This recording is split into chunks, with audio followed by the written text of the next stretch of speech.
दोस्तों cat exam में LRDI section में अगर आपको अच्छा स्कोर करना है, आपको डीआई के सेट्स को टैकल करना ही होगा। ग्राफ्स एंड चार्ट वाले जो क्वेश्चंस आते हैं उसको आपको सॉल्व करना होगा, क्योंकि पिछले अगर कुछ साल में आप देखते हो तो डीआई के सेट्स लगातार इजी मॉडरेट लेवल के आए।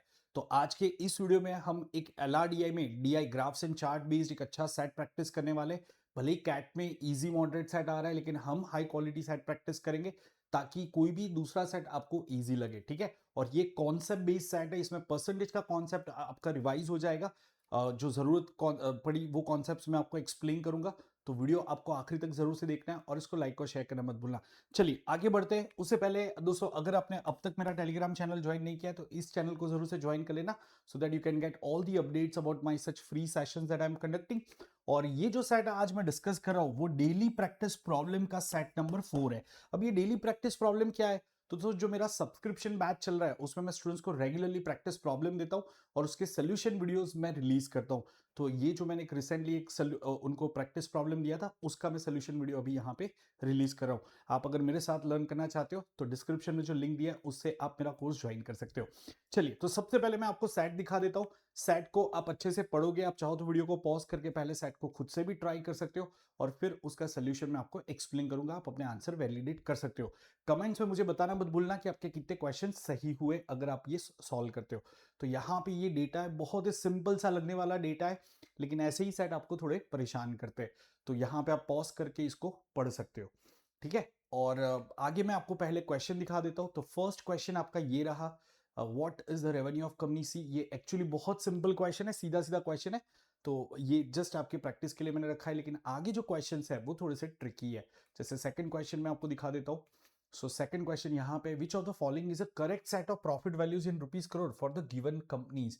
तो गाइस, इसमें से कौन से वैल्यूज सही है ये आपको पता करना है। तो ये आपका दूसरा क्वेश्चन है। तीसरा क्वेश्चन मैं दिखा देता हूं यहाँ पे, how much profit did company A make. Company A ने कितना प्रॉफिट जनरेट किया है वो पता करना है। चौथा क्वेश्चन है, yes, what was the profit margin for company B. Company B का प्रॉफिट मार्जिन क्या था। प्रॉफिट मार्जिन का यहाँ पे फॉर्मूला दिया हुआ है, तो आपको इस तरीके से करना है, राइट। एंड लास्ट क्वेश्चन हमारा है इसका, how much profit did company A make. तो ये सारे इसके क्वेश्चंस है। जैसा मैंने आपको बताया, पॉज करके इसको ट्राई कर सकते हो। अब हम इसके सोल्यूशन को देखते हैं। चलिए, तो आगे बढ़ते हैं, सोल्यूशन को देखते हैं। और वीडियो को अगर आपने अब तक लाइक नहीं किया है तो जरूर से लाइक कर देना, so that I can keep coming up with more such video. साथ में मुझे आप कमेंट्स में बता सकते हो कि कौन से ऐसे टॉपिक्स है जिसमें आपको ज्यादा प्रैक्टिस की जरूरत है, तो उसके हिसाब से मैं और आपके लिए प्रैक्टिस सेट रिलीज कर पाऊँ।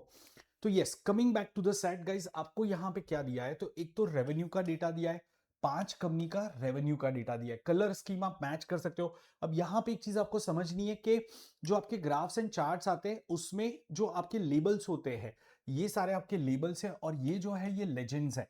तो लेजेंड्स और ये जो पाई चार्ट के अंदर सेक्शन है उसका ऑर्डर सिंक में होता है, रेंडमली नहीं होता है। आप कहोगे सर ये भी ब्लू है ये भी ब्लू है, मुझे कहां से पता चलेगा कैसे करें। तो गाइस, यूजुअली पाई चार्ट के अंदर आपके जो ऑर्डर है वो 12 बजे की पोजीशन से शुरू होता है। मतलब ये जो पहला है वो मोस्टली यहाँ पे होगा, फिर ये दूसरा है वो यहाँ पे होगा, तीसरा वाला यहाँ पे होगा, चौथा वाला आपका ये यहाँ पे आ गया, और ये पांचवा है वो ई है। तो अब आप कलर के साथ में मैच कर सकते हो, ये इसके साथ में टैली होता है। कभी भी ऐसा नहीं होगा कि ए यहाँ पे, बी यहाँ पे, सी यहाँ पे, ऐसे उल्टा नहीं जाएगा। ठीक है, दे फॉलो वन ऑर्डर। तो ये आपको क्लियर कर लेना है। तो हमें यहाँ पे अलग अलग चीजें बताइए, एक बार जरा मैं वापस सेट को रीड कर लेता हूँ और फिर आपको बताता हूँ हम यहाँ पे क्या करेंगे। तो सो हमें हमें 5 कंपनी की रेवेन्यू की इंफॉर्मेशन दे रखी है, और 5 कंपनी का हमें प्रॉफिट परसेंटेज दिया है कि वो अपने रेवेन्यू का कितना परसेंटेज प्रॉफिट जनरेट कर रहे हैं। ठीक है, वो हमें बताया है। सॉरी, ये प्रॉफिट परसेंटेज का ब्रेकअप दिया है।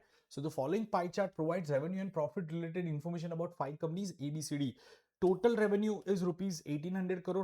Overall profit margin is 10%, and the division with the largest revenue has the least profit margin and so forth. तो गाइज यहाँ पे हमें ये बताया कि रेवेन्यू 1800 करोड़ रुपए है। ठीक है, ओवरऑल प्रॉफिट मार्जिन इज 10%। तो 1800 करोड़ का 10% कितना हो जाएगा, 180 हो जाएगा। मतलब आपका पांचों कंपनी का टोटल प्रॉफिट 180 करोड़ है। क्या ये सबको समझ में आ रहा है? पांचों कंपनी का टोटल प्रॉफिट 180 करोड़ है। उसमें से कोई एक कंपनी का 180 करोड़ का 19.44% है, दूसरे कंपनी का 22.22% है, तीसरे कंपनी का 13.89% है, 16.67% कोई एक कंपनी का है और लास्ट कंपनी का 27.78% है। ठीक है, अब कैट एग्जाम में तो आपके पास में कैलकुलेटर होता है, आप डायरेक्टली कर दोगे, लेकिन दूसरे एग्जाम में जहां कैलकुलेटर नहीं होता है, गाइस आप ये परसेंटेज कैसे कैलकुलेट करोगे? तो यहाँ पे एक छोटा सा कॉन्सेप्ट बता दो, क्योंकि हमारा जो पहला क्वेश्चन है वो तो सीधा हो जाएगा, what is the revenue of company C. तो गाइज यहाँ पे कंपनी सी का रेवेन्यू कितना आएगा, पहले ये क्वेश्चन कर लेते फिर आगे बढ़ते हैं। तो कैन से ये सारे जो आपका टोटल पाई चार्ट का टोटल कितना होना चाहिए, 100% होना चाहिए। ये आपका कितना हो गया, 50% हो गया, ये 75% हो गया, और ये 16.67%, और ये दोनों मिला के आपका 25% होना है। तो कहने से यहाँ पे 8.33% आ जाएगा, तो ये टोटल आपका 100% हो जाएगा। बात समझ में आ रही है? तो यहाँ पे 8.33% ये कंपनी सी का रेवेन्यू है। टोटल रेवेन्यू क्या है हमारा 1800 करोड़, उसका 8.33% निकाला है। तो गाइज आपको पता है 8.33 के लिए फ्रैक्शन क्या होता है, 8.33% के लिए फ्रैक्शन क्या होता है, 1/12 होता है कि नहीं। तो आपको क्या करना है, 1800 करोड़ को का 1/12 फाइंड करना है। तो ये कितना आ जाएगा, 150 करोड़ आ जाएगा। तो आपका ऑप्शन सी आ जाएगा। ये सिंपल सा सवाल था। ठीक है, ओके, अब आगे देखते हैं, दूसरा सवाल देखते हैं यहाँ पे। Which of the following is a correct set of profit values for the given companies? हमें ये कंपनी के प्रॉफिट वैल्यूज निकालने हैं। देखो हमें ये नहीं पूछा है कि इसमें A B C D E का प्रॉफिट क्या है, वो तो आगे वाले क्वेश्चन में आ रहा है। यहाँ पे सिर्फ हमें प्रॉफिट के वैल्यूज आइडेंटिफाई करने हैं, मतलब ये जो रिस्पेक्टिव परसेंटेज के वैल्यूज है वो हमें आइडेंटिफाई करना है। ठीक है, तो वो कैसे करेंगे? तो दोस्तों हमें पता चला कि टोटल प्रॉफिट हमारा कितना था, 10% of 1800 crore, that is 180 crore. अब 180 करोड़ के मुझे ये सारे परसेंटेज निकालने हैं। तो यहां पे थोड़ा सा अगर आप ऑब्जर्व करोगे तो आपको पता चलेगा दोस्तों 19.44%। ठीक है, ये क्या होता है, जैसे देखो आसान वाले तो ये है, आप सब लोगों को फ्रैक्शन इक्विवेलेंट परसेंटेज पता होगा कि 1/2 50% होता है, 1/3 आपका 33.33% होता है, 1/4 25%, 1/5 1/5 20%, 1/6 16.66%, 1/7 14.28%, 1/8 12.5% and so on so fourth, 1/9 11.11%। तो कहीं ना कहीं मुझे उसको यूज करना होगा। तो गाइस 19.44% क्या होगा, कैन आई से दिस इज 8.33% प्लस 11.11%, ऐसे मैं कह सकता हूं। तो 8.33% मतलब क्या करना है, 1/12 करना है, प्लस 11.11% मतलब 1/9 करना है, और ये सब हमें किसका करना है दोस्तों, 180 करोड़ का करना है। सो 180 करोड़ का 1/12 कितना आ जाएगा, 150 आ जाएगा, सॉरी 15 आ जाएगा। ठीक है, 180 करोड़ का 1/12 कितना आ जाएगा दोस्तों, 15 आ जाएगा, एंड 180 करोड़ का 1/9 कितना आ जाएगा, 20। तो ये टोटल आपका कितना हो गया, 35 करोड़। क्या ये सबको समझ में आया? तो मतलब ये 19.44% ऑफ 180 करोड़ कितना हो जाएगा, 35 करोड़ हो जाएगा। सिमिलरली अगर 22.22% निकालना है, 22.22% निकालना है आपको, सो आपको पता है 1/9 जो होता है वो 11.11% होता है। तो 22.22% के लिए फ्रैक्शन क्या होगा, 2/9 होगा। सो 2/9 हम किसका करेंगे दोस्तों, 180 करोड़ का करेंगे। सो जैसे यहाँ पे मैंने क्या किया, 1/12 को 180 से मल्टीप्लाई किया, 1/9 को 180 करोड़ से मल्टीप्लाई किया। ठीक है, तो ये कितना आ जाएगा, 40 करोड़ आ जाएगा। सिमिलरली 13.89%, 13.89%, क्या आप सोच पा रहे हो कि इसको मैं ये फ्रैक्शंस में कैसे लिखूंगा दोस्तों? यही चीज मतलब इंडिकेट करता है कि भाई आपके कॉन्सेप्ट कितने स्ट्रांग है। ठीक है, तो जैसे आपको पता है कि 13.89% है, इसको मैं कह सकता हूं 25% माइनस 11.11%। करेक्ट, जैसे यहाँ पे 8.33% प्लस 11.11 किया था, यहाँ पे 25 माइनस 11.11 करना पड़ेगा। 25% मतलब क्या करेंगे, 1/4 माइनस 11.11% मतलब 1/9। तो दोस्तों यहाँ पे 180 करोड़ का 1/4 कितना आ जाएगा, सो कह रहे थे वो तो 45 करोड़ आ जाएगा, minus 1/9 that is 20 crore. Clear है? तो ये आपका कितना आ जाएगा दोस्तों, सो ये आपका 25 करोड़ आ जाएगा। सो मतलब ये कंपनी का प्रॉफिट कितना है, 25 करोड़ है। यहाँ पे कितना आया था, 40 करोड़। सिमिलरली 16.66 मतलब सीधा सीधा 1/6 हो जाता है, तो 180 का 1/6 कितना हो जाएगा, 30। तो ये 30 करोड़ आ जाएगा। अब यहाँ पे आप ये फाइंड करने की जरूरत नहीं है, वैसे आपको ये करना है तो आप ये कर सकते हो, 16.66% प्लस 11.11%, आप ऐसे भी कर सकते हो कि 1/6 प्लस 1/9। तो वो कितना आ जाएगा, या फिर आप 180 करोड़ से ये सारे वैल्यू सब्ट्रैक्ट कर दो तो आपको ये वैल्यू मिल जाएगा, और ये वैल्यू आपका कितना आ जाएगा, 50 करोड़ आ जाएगा। मैं थोड़ा अलग कलर यूज करता हूँ यहाँ पे, ये वैल्यू 50 आ जाएगा, ये 25 करोड़ है, ये 30 करोड़ है, and so and so fourth. तो आपके प्रॉफिट के वैल्यूज क्या हो गए दोस्तों, आपके प्रॉफिट के वैल्यूज हो जाएंगे 25, 30, 40, 35 और 50। ठीक है, तो अब हम देखते हैं कौन से ऑप्शन में ये सारे वैल्यूज है। कैसे, ऑप्शन सी में है 25, 30, 35, 40 और 50। सो हमारा आंसर यहाँ पे ऑप्शन सी होगा। उम्मीद करता हूँ आप सबको ये समझ में आ गया है। देखो वंस अगेन कैलकुलेटर में आप सीधा सीधा कर सकते हो, ठीक है। जैसे अगर आपको 13.89% निकालना है तो आप 0.1389 इंटू 180 कर दो, सीधा आंसर मिल जाएगा। लेकिन अगर कैलकुलेटर नहीं है, जब मैं प्रिपरेशन कर रहा हूँ तो मैं यही सोच के करूंगा कि यार क्या मैं विदाउट कैलकुलेटर इसको टैकल कर सकता हूँ, तो वो मेरी कैलकुलेशन को और स्ट्रांग बनाएगा। फिर जब भी कैलकुलेटर जहां पे गुंजाइश है आप यूज कर लो, नहीं तो आप जितना हो सके उतना मेंटल कैलकुलेशन से करो, ठीक है, उससे आपकी स्पीड बढ़ेगी। राइट, तो चलो ये क्वेश्चन तो हो गया। अब नेक्स्ट क्वेश्चन को देखते हैं दोस्तों। अब नेक्स्ट क्वेश्चन हमारा क्या है, how much profit did company A make. फिर हमें अलग अलग कंपनी के प्रॉफिट निकालना है, ठीक है।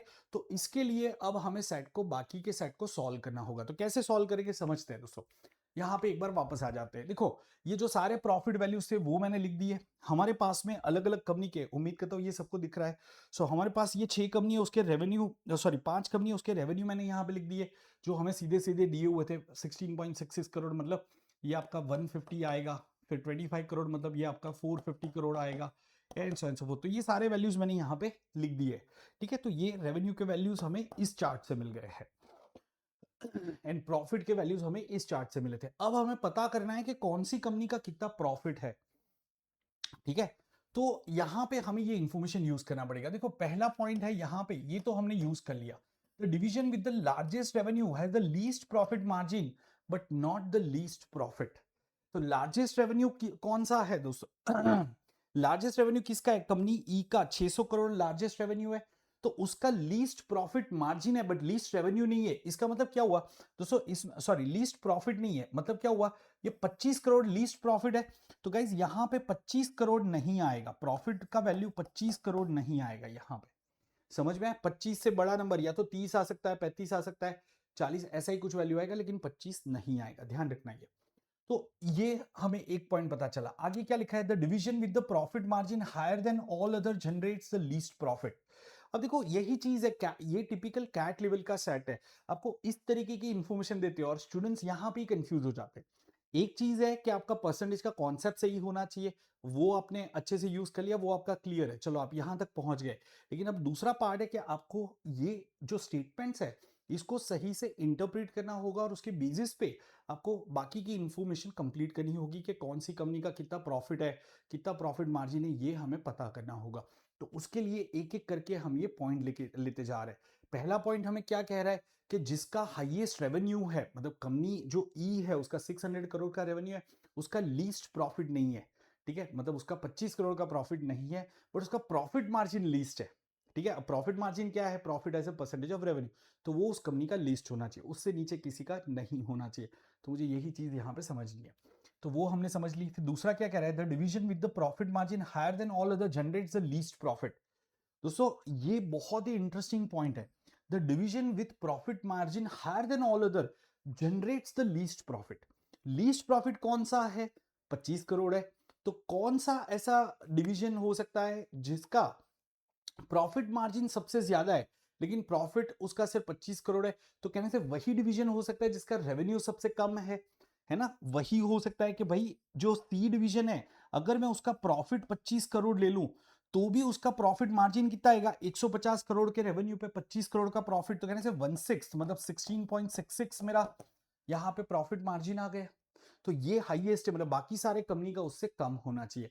सपोज आपको यहां पे ये पॉइंट नहीं समझ में आ रहा है, आप इसको साइड में रख सकते हो, दूसरे पॉइंट को एक बार देखते हैं, फिर इसके ऊपर वापस आएंगे, मैं इसको वापस से समझाऊंगा, ठीक है। ओके, तो अभी आगे बढ़ते हैं। ये पॉइंट को देखो, exactly one division has the same profit margin as the overall company. दोस्तों ओवरऑल कंपनी का प्रॉफिट मार्जिन कितना था, 10% था, और टोटल रेवेन्यू कितना है कंपनी का, 1800 करोड़। ओवरऑल मार्जिन कितना था, 10%, 180 करोड़। तो एक डिवीजन ऐसा है जिसका प्रॉफिट मार्जिन कंपनी के बराबर है, मतलब 10% का है। तो गाइस ऐसा कौन सा हो सकता है, देखो जिसका 300 करोड़ का रेवेन्यू है उसका 10% का मार्जिन है, तो उसका प्रॉफिट 30 करोड़ होना चाहिए। मुझे 30 करोड़ का वैल्यू दिख रहा है तो पॉसिबल है। जिसका 450 करोड़ का रेवेन्यू है उसका प्रॉफिट, अगर प्रॉफिट मार्जिन अगर मैं 10% लेता हूं तो प्रॉफिट कितना आएगा, 45 करोड़। 45 करोड़ मेरे पास है ही नहीं। सिमिलरली अगर मैं बाकी के लिए चेक करता हूं, मुझे सिर्फ ये पता चल रहा है कि जिसका 300 करोड़ का रेवेन्यू है उसी का 30 करोड़ का अगर मैं प्रॉफिट रखता हूं तो प्रॉफिट मार्जिन 10% का मतलब कंपनी के बराबर का आएगा। क्या ये बात सबको समझ में आ गई? ठीक है, तो मुझे यहां पे ये समझ में आ गया कि या तो ए या तो डी, ये दो में से कोई एक कंपनी का आपका 10% का प्रॉफिट मार्जिन है एंड प्रॉफिट वैल्यू 30 करोड़ का होगा। ये क्लियर हो गया, ठीक है, बट अभी तक श्योर नहीं हो तो आगे बढ़ते हैं। आगे क्या लिखा है, company D generates more profit than company E. सीधा सीधा दिया हुआ है, company D generates more profit than company E. ये बहुत ही इंटरेस्टिंग पॉइंट है दोस्तों, क्योंकि इससे मुझे ऐसा लग रहा है कि हमारा सेट सॉल्व हो जाएगा। ठीक है, तो थोड़ा सा यहां पे देखो, अभी कैन से कंपनी ई में 25 करोड़ नहीं आ सकता, तो कंपनी ई में मैं क्या रख सकता हूं, 30 करोड़ रख सकता हूं। अगर मैंने यहां 30 रखा तो यहां पे 35 40 कुछ भी ऐसा रखना पड़ेगा। ठीक है, सिमिलरली अगर मैंने यहां पे 35 रखा तो यहां पे 40 या ऐसा कुछ रखना पड़ेगा। अग्री करते हो? अगर मैंने यहां पे 35 रखा, अच्छा 30 करोड़ तो मैं यहां पे रख ही नहीं सकता, माय बैड गाइस। 30 करोड़ कहां पे आएगा, 30 करोड़ हमें पता है ए या डी में से ही किसी एक में आएगा, तो वो तो हमें क्लियर है। तो यहां पे मैं 25 नहीं रख सकता, 30 नहीं रख सकता, तो नेक्स्ट वैल्यू कौन सा होगा, 35। तो अगर यहां 35 रखा तो यहां पे 40 या 50 रखना पड़ेगा, और अगर मैंने यहां पे 40 रखा तो यहां पे श्योरली 50 रखना पड़ेगा। क्या ये बात सबको समझ में आ रही है? तो अल्टीमेटली मुझे एक चीज समझ में आ गई कि कंपनी डी का 300 करोड़ रेवेन्यू है बट उसका 30 करोड़ का प्रॉफिट नहीं हो सकता। तो कौन सी कंपनी का 30 करोड़ का प्रॉफिट होगा? ऑफ कोर्स वो कंपनी ए होगी, उसका 30 करोड़ का प्रॉफिट होगा, उसका 10% का प्रॉफिट मार्जिन होगा। क्या ये पॉइंट क्लियर हो गया? तो हमें अब तक क्या क्या पता चला है कि सी का 25 करोड़ का है, ए का 30 करोड़ का है। ठीक है, तो ये हमें पता चल गया। अब यहां पे दो पॉसिबिलिटी बन जाती है, सुनो ध्यान से, थोड़ा सा यहां पे देखना कि अब जो ये दो कंपनीज है आपके डी और ई, उसका 40-35 हो सकता है या 50-40 हो सकता है। गाइस अगर मैं यहां पे 50 यहां पे 40 ले लूं तो मुझे 35 करोड़ वैल्यू कहां पे रखना पड़ेगा? कहने से 35 करोड़ का वैल्यू मुझे यहां पे रखना पड़ेगा। बात समझ में आ रही है? 35 करोड़ का वैल्यू मुझे यहां पे रखना पड़ेगा। लेकिन अगर मैं यहां पे 35-40 रख दूं तो कहने से यहां पे मुझे 50 रखना पड़ेगा। अग्री करते हो? जैसे डी और ई में मैंने 40 और 35 ले लिया तो वैल्यू कौन सा बचेगा, 50, वो मुझे यहां पे रखना पड़ेगा। अगर मैं 50 करोड़ यहां पे रख लूं तो गाइस 50 करोड़ आपका 450 करोड़ में से है। ठीक है, 450 करोड़ में से आपका 50 करोड़ का प्रॉफिट है। जस्ट अ मोमेंट, एक यहां पे राइट, तो ये 50 करोड़ आपका हो रहा है। एंड हाँ, एक प्रॉब्लम है, सॉरी गाइस, यहां पे देखो फिर से एक बार मैं समझाता हूँ, ये थोड़ा सा कंफ्यूजिंग हो गया। चलो वापस से देखते हैं ये पार्ट को। देखो हमें यहां पे क्या पता चला कि कंपनी डी का डेफिनेटली 30 करोड़ डी है, तो कंपनी ए का 30 करोड़ हो गया। अब डी और ई के लिए क्या क्या पॉसिबिलिटी है? तो ई अगर मैं 35 करोड़ ले लूं तो let me use different colour, right. अगर मैं यहां पे ई का 35 करोड़ ले लूं तो यहां पे कितना आ जाएगा, 40 आ सकता है। अगर मैं यहां पे 40 ले लूं तो यहां पे 50 आ सकता है। ठीक है, तो ये दो पॉसिबिलिटी है गाइस। कभी कंपनी डी का 50 करोड़ का रेवेन्यू, 50 करोड़ का प्रॉफिट हो सकता है? नहीं हो सकता। क्यों नहीं हो सकता, समझो बात को। क्योंकि कंपनी डी का रेवेन्यू 300 करोड़ का है और अगर प्रॉफिट उसका 50 करोड़ हो गया तो 50 करोड़ 300 करोड़ का कितना परसेंट हुआ, कहने से 1650 अपॉन 300। मैं यहां पे लिख देता हूं 50 अपॉन 300। उम्मीद कर रहा हूं ये दिख रहा है आपको, क्योंकि डार्क हो गया। तो गाइस ये 1/6 हो जाएगा, मतलब 16.66 हो जाएगा। लेकिन वो तो हाईएस्ट हमारा प्रॉफिट मार्जिन है ना, 16.66 तो हमारा हाईएस्ट प्रॉफिट मार्जिन है। तो कहना से वो तो कंपनी सी का होना चाहिए, जिसका लीस्ट रेवेन्यू है उसका हाईएस्ट प्रॉफिट, जिसका लीस्ट प्रॉफिट है उसका हाईएस्ट प्रॉफिट मार्जिन होना चाहिए। तो और किसी कंपनी का वो नहीं हो सकता। इसलिए मुझे समझ में आया यहाँ पे 50 नहीं आ सकता। यहां पे अगर 50 नहीं आ सकता तो यहां पे 40 ही आना चाहिए। यहां पे 40 आएगा तो यहां पे 35 आना चाहिए। तो 50 कहां पे आ जाएगा, 50 यहां पे आ जाएगा। तो इसका प्रॉफिट मार्जिन कितना हो गया, 11.11% का प्रॉफिट मार्जिन हो गया। 50 अपॉन 450 इंटू 100, 11.11% का हो गया। सिमिलरली 40 अपॉन 300 करो, कितना आ जाएगा दोस्तों?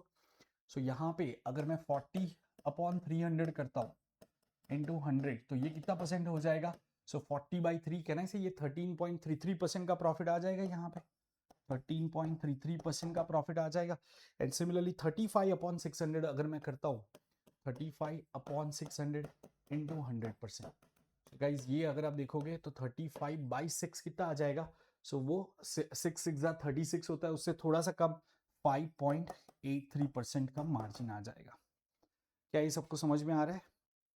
ये 5.83% का आपका मार्जिन आएगा। सो हमें सारे कंपनी के प्रॉफिट वैल्यूज पता चल गए और सारे कंपनी के प्रॉफिट मार्जिन्स पता चल गए। तो एक बार वापस से क्वेश्चन को देख लेते तो क्लियर हो जाएगा। How much profit did company A make? तो कैसे कंपनी ए का 30 करोड़ हो जाएगा। सिमिलरली गाइज यहाँ पे नेक्स्ट क्वेश्चन जो है, what was the profit margin for company B?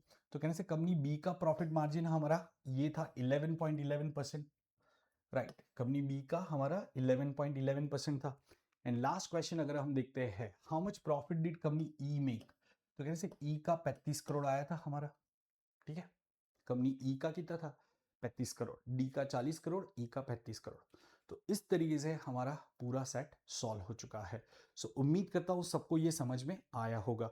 जैसे मैंने आपको आगे भी बताया था दोस्तों, प्लीज आप मेरा टेलीग्राम चैनल ज्वाइन कर लेना। और अनअकैडमी आप लोगों के लिए एक बहुत ही अमेजिंग ऑफर लेके आया है, अनअकैडमी स्कॉलरशिप टेस्ट। लिंक आपको डिस्क्रिप्शन में मिल जाएगा। आप ये फ्री स्कॉलरशिप टेस्ट को अटेंड कर सकते हो and you can win amazing scholarship. तो लिंक पे क्लिक करो, आपको सारी डिटेल मिल जाएगी।